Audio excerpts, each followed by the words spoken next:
போடே தஞ்சாவூர் மண்ணு எடுத்து தாமிரபரணி தண்ணியை விட்டு சேர்த்து சேர்த்து செஞ்சது இந்த பொம்மை.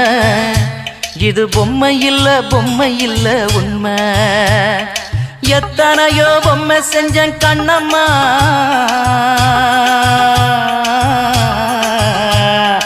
எத்தனையோ பொம்மை செஞ்சேன் கண்ணம்மா.